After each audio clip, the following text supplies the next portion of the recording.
સુરતની સચિન જીઆઈડીસીમાં આવેલી હોજીવાલા ઇન્ડસ્ટ્રીઝની ગોપી નિટિંગ ટેક્સટાઇલ ફેક્ટરીમાં અચાનક ભીષણ આગ ફાટી નીકળતા સમગ્ર વિસ્તારમાં ધુમાડાના ગોટેગોટા જોવા મળ્યા હતા. ઘટનાની ગંભીરતાને ધ્યાને લઈ ફાયર વિભાગ દ્વારા મેજર કોલ જાહેર કરવામાં આવ્યો હતો. આ ફેક્ટરીમાં નાયલોન ટેક્સટાઇલ કાપડ બનાવવાનું કામ કરવામાં આવે છે.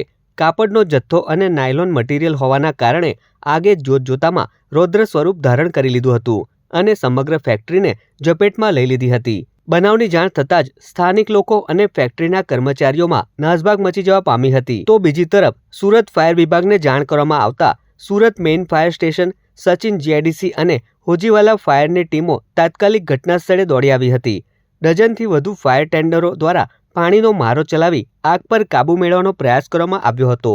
જો કે આગ વધુ ન ફેલાય તે માટે આસપાસની ફેક્ટરીઓમાં પણ સાવચેતીના પગલાં લેવામાં આવ્યા હતા. ઘટના તો 10-10:30 આસપાસ અમને સમાચાર મળ્યા કે આગ લાગેલ છે.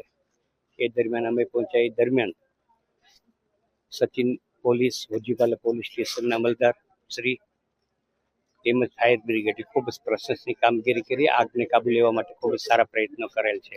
જેને અમે અમારી ફેક્ટરી વતી તેમજ અમારા પરિવાર વતી અમે ખૂબ જ એમને અભિનંદન. અને કોઈ પણ જાતે એટલી કૃપા છે ઉપરવાળાની, કોઈ પણ જાતના અંદર માણસ હતા ને કોઈ પણ જાતની જાનહાની પણ નથી. કેટલો કાપડનો જથ્થો હવે જથ્થો તો હોય પણ હવે એનો અંદાજ અત્યારે આપણે ના મળી શકે. ફાઇનલ એસેસમેન્ટ થાય ત્યારે આપણે જોઈ શકીએ અને મેળવી શકીએ.